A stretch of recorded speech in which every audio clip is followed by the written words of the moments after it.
So hello everyone, जोहार study tube पर आपका अगेन वेलकम है। तो चलिए आज के झारखंड के प्रैक्टिस सेट को स्टार्ट करते हैं। पहला प्रश्न है, महुआ डांड भेड़िया अभ्यारण्य किस जिले में स्थित है? महुआ डांड भेड़िया अभ्यारण्य की बात करें जिसे कि 1976 ईस्वी में स्थापित किया गया है, यह झारखंड के लातेहार जिले में स्थित है। तो प्राची अभ्यारण्य के मध्य स्थित खूबसूरत झील का नाम क्या है? तो प्राची अभ्यारण्य जो कि धनबाद जिले में स्थित है और इसे कब स्थापित किया गया है? 1978 ईस्वी में। इसके मध्य बात करें एक खूबसूरत झील है, उस झील का नाम है हरी पहाड़ी। नेक्स्ट प्रश्न, गौतम बुद्ध अभ्यारण्य किस जिले में स्थित है? गौतम बुद्ध अभ्यारण्य की बात करें, यह कोडरमा जिले में स्थित है। गौतम बुद्ध अभ्यारण्य की स्थापना कब हुई थी? 1971 ईस्वी में। किस राज्य को रत्नगर्भा राज्य कहते हैं? झारखंड जो कि रत्नगर्भा राज्य के नाम से जाना जाता है। नेक्स्ट प्रश्न, भारत का सबसे बड़ा लौह इस्पात कारखाना कौन है? तो भारत का सबसे बड़ा लौह इस्पात कारखाना की बात करें, वह है बोकारो इस्पात संयंत्र, जिसे कि 1964 ईस्वी में स्थापित किया गया और यहाँ पे उत्पादन कार्य प्रारंभ हुआ था 1972 ईस्वी में। टाटा स्टील की बात करें 1907 ईस्वी में स्थापित किया गया, उत्पादन कार्य 1911 ईस्वी से प्रारंभ हुआ, जिसे कि जमशेदपुर शहर में स्थापित किया गया। नेक्स्ट प्रश्न है, निम्न में से कौन सा नृत्य झारखंड का लोक नृत्य है? छऊ नृत्य, जो कि सरायकेला में प्रसिद्ध है। एक और नृत्य की बात करें, पाइका नृत्य, जो कि मार्शल आर्ट नृत्य है और यह नृत्य झारखंड के धनबाद जिले में प्रसिद्ध है। छऊ नृत्य सरायकेला में प्रसिद्ध है। सदान किसे कहते हैं? सदान बात करें, गैर आदिवासी मूलवासी को सदान कहते हैं। झारखंड लोक सेवा आयोग के प्रथम अध्यक्ष कौन थे? झारखंड लोक सेवा आयोग के प्रथम अध्यक्ष फटिक चंद्र हेम्ब्रम। झारखंड लोक सेवा आयोग ने राज्य में नियुक्ति के लिए पहली प्रतियोगिता परीक्षा कब आयोजित की थी? 17 अगस्त 2003 को। विष्णु पुराण में झारखंड को क्या कहा गया है? विष्णु पुराण में झारखंड को मुंड नाम से संबोधित किया गया है। भागवत पुराण में झारखंड को क्या कहा गया है? भागवत पुराण में बात करें, झारखंड को किकट प्रदेश से संबोधित किया गया है। महाभारत काल में झारखंड किस वृद्रवंशी सम्राट के अधिकार क्षेत्र में था? तो किसके क्षेत्र में था? जरासंध के क्षेत्र में। हजारीबाग जिले के किस स्थल से विशाल खुला सूर्य मंदिर आदि मानव द्वारा निर्मित प्राप्त हुआ है? इसको से किस स्थान से प्राप्त बौद्ध विहार का उल्लेख फाहियान ने किया है? सीतागढ़ पहाड़ हजारीबाग से। नेक्स्ट प्रश्न, निम्न में से किस जिले में कांसे का प्याला प्राप्त हुआ है? कांसे का प्याला जो कि लोहरदगा से प्राप्त हुआ है। मौर्य सम्राट अशोक के किस शिलालेख में झारखंड क्षेत्र की चर्चा की गई है? 13वें शिलालेख में। अशोक के 13वें शिलालेख में झारखंड की चर्चा किस नाम से की गई है? अटावी नाम से। नेक्स्ट प्रश्न, झारखंड क्षेत्र में बौद्ध धर्म के प्रचार हेतु अशोक ने एक धम्म अधिकारी भेजा था, जिसका नाम क्या था? उसका नाम बात करें, वह था रचित। अंग्रेजों के सिंहभूम प्रवेश के समय यहाँ के प्रमुख राज्य थे होल लोगों के कोल्हान क्षेत्र, धाल राजाओं का धालभूम क्षेत्र, सी राजाओं का पोराहाट, इस प्रकार उपयुक्त सभी। नेक्स्ट प्रश्न है, ईस्ट इंडिया कंपनी की मेदिनीपुर पर कब कब्जा हुआ था? तो कब कब्जा हुआ था? 1760 ईस्वी में। फर्गुसन को सिंहभूम पर आक्रमण करने का काम किस वर्ष सौंपा गया था? किस वर्ष सौंपा गया था? 1667 ईस्वी में। झारखंड में लुथेरन चर्च शिलान्यास कब हुआ था? लुथेरन चर्च का शिलान्यास बात करें झारखंड में तो कब हुआ था? 18 नवंबर 1855 ईस्वी को। नेक्स्ट प्रश्न है, चाईबासा मिशन की स्थापना कब हुई थी? चाईबासा मिशन की स्थापना 1851 ईस्वी में। झारखंड का दक्षिण पूर्वी छोर बंगाल की खाड़ी से कितना किलोमीटर की दूरी पर है? 90 किलोमीटर की दूरी पर। झारखंड के किस क्षेत्र में सुखद जलवायु रहती है? रांची और हजारीबाग क्षेत्र में। झारखंड में कुल वर्षा का 80% से अधिक किस माह के बीच होती है? किस माह के बीच में होती है? जून और अक्टूबर माह के बीच में। सोन नदी का मुहाना कौन है? सोन नदी जो कि अमरकंटक की पहाड़ी से निकलती है और इसका प्रवाह क्षेत्र की बात करें, यह प्रवाह क्षेत्र है गंगा नदी। मुहाना है गंगा नदी।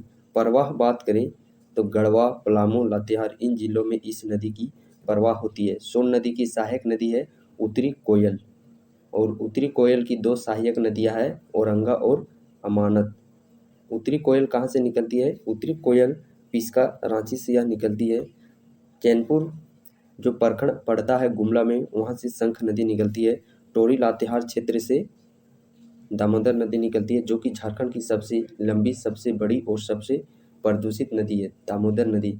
दामोदर नदी की कुल लंबाई बात करें तो 592 किलोमीटर इसकी कुल लंबाई है और यह झारखंड की सबसे लंबी नदी है। इस प्रकार झारखंड में इसकी कुल लंबाई है 290 किलोमीटर। दामोदर नदी की कुल लंबाई 592, बट झारखंड में 290 किलोमीटर यह प्रवाह है। नेक्स्ट प्रश्न है, झारखंड में उत्तरी कोयल नदी का अपवाह क्षेत्र कितना है? तो झारखंड में उत्तरी कोयल नदी का अपवाह क्षेत्र 9,030 किलोमीटर स्क्वायर। खनिज संपदा से संपन्न भूमि क्या कहलाती है? रत्नगर्भा भूमि। झारखंड की लौह इस्पात की प्रथम स्थापित इकाई कहाँ है? झारखंड में लौह इस्पात बात करें, 2 लौह इस्पात उद्योग है झारखंड में। पहला लौह इस्पात उद्योग जमशेदपुर में टिस्को 1907 में स्थापित, 1911 में उत्पादन प्रारंभ। दूसरा उद्योग बोकारो में बोकारो स्टील प्लांट, जिसका स्थापना 1964 में, उत्पादन कार्य प्रारंभ हुआ था 1972 ईस्वी से। 2011 की जनगणना के आधार पर महिलाओं की संख्या कितनी है? 1,60,57,819। झारखंड की नगरीय आबादी 2011 की जनगणना के समय कितनी थी? 79,33,061। झारखंड के आदिम जनजाति के नाम बताएं। तो झारखंड में बात करें, आदिम जनजातियों की कुल संख्या कितनी है? 8। विशेष जनजातियों की संख्या कितनी है? 24। इस प्रकार कुल जनजातियों की संख्या हो गई 32। इस प्रश्न में बात करें आदिम जनजाति कौन कौन आते हैं? सूर्या पहाड़ी, माल पहाड़ी, सबर, बिरहो, कोरवा, असुर, पहाड़िया, बिरजिया, यानी कि ऑप्शन ए एवं बी दोनों। ग्रिसेन महोदय ने झारखंड की जनजाति भाषा को किस वर्ष का बतलाया है?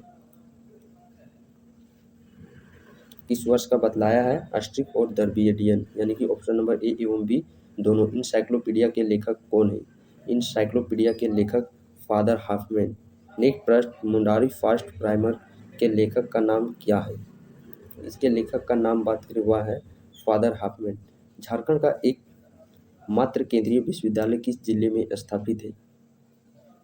रांची जिले में। नेक्स्ट प्रश्न, संत जेवियर कॉलेज रांची में स्नातक स्तर की शिक्षा प्रारंभ किस वर्ष से हुई है? किस वर्ष से हुई है? 1948 ईस्वी से। और 1948 ईस्वी में ही दामोदर घाटी परियोजना की स्थापना की गई। कब? 1948 में। दामोदर घाटी परियोजना के अंतर्गत कुल 8 बांध है और बात करें अवरोधक बांध की तो 1 अवरोधक बांध है और 3 तापीय विद्युत केंद्र बनाए गए हैं दामोदर घाटी परियोजना के अंतर्गत। नेक्स्ट प्रश्न है, झारखंड राज्य में अधिसूचित जाति के लिए आरक्षित एकमात्र लोकसभा सीट कौन है? पलामू। किस प्रसिद्ध इमारत को झारखंड विधानसभा बनाया गया है? लेनिन हॉल को, जो कि पुराना विधानसभा झारखंड का था। नेक्स्ट प्रश्न है, राज्य में सिंचाई के लिए किस संसाधन का प्रयोग सर्वाधिक होता है? झारखंड में बात करें सिंचाई की तो सर्वाधिक सिंचाई कुआं से होता है और कुआं से किस जिले में सर्वाधिक सिंचाई होती है? गुमला जिले में। नलकूप से सर्वाधिक सिंचाई, नलकूप जो चापाकल होता है लोहा का बना होता है, लोहा से लिंक करना है। लोहरदगा में सर्वाधिक सिंचाई नलकूप से। तालाब में सर्वाधिक सिंचाई बात करें, तालाब अधिकांश घरों के किनारे होते हैं, घरों के किनारे से लिंक करना है देवघर। और नहर से बात करें सर्वाधिक सिंचाई की तो सिंहभूम। नहर में अधिकांश सिंह यानी कि शेर पानी पीने आते हैं। सो नहर में सर्वाधिक सिंचाई सिंहभूम क्षेत्र में। 2011 की जनगणना के अनुसार न्यूनतम जनसंख्या वाला जिला कौन है? न्यूनतम जनसंख्या वाला जिला लोहरदगा। नेक्स्ट प्रश्न, वर्ष 2011 की जनगणना के अनुसार झारखंड का लिंग अनुपात कितना है? 949। 2011 की जनगणना के अनुसार सर्वाधिक लिंग अनुपात वाला जिला कौन है? सर्वाधिक लिंग अनुपात वाला जिला पश्चिमी सिंहभूम। लिंग अनुपात बात करें 1005। न्यूनतम लिंग अनुपात वाला जिला तो वह धनबाद जिला है, यहाँ का लिंग अनुपात है 909। नेक्स्ट प्रश्न वही है, न्यूनतम लिंग अनुपात वाला जिला 2011 के अनुसार तो वह बात करें कौन सा जिला है? धनबाद जिला। 909 यहाँ का लिंग अनुपात है। नेक्स्ट प्रश्न, धुबिया क्या है? धुबिया की बात करें तो यह एक प्रकार का नृत्य है। झंझायन गीत कब गाया जाता है? झंझायन गीत की बात करें यह कब गाया जाता है? संतान की उत्पत्ति के समय, विवाह के अवसर पर, डोमकच गीत, पर्व त्योहार के अवसर पर, झूमर गीत। पाइका क्या है? पाइका एक प्रकार का लोक नृत्य है जो कि झारखंड के धनबाद जिले में यह सर्वाधिक प्रचलित है।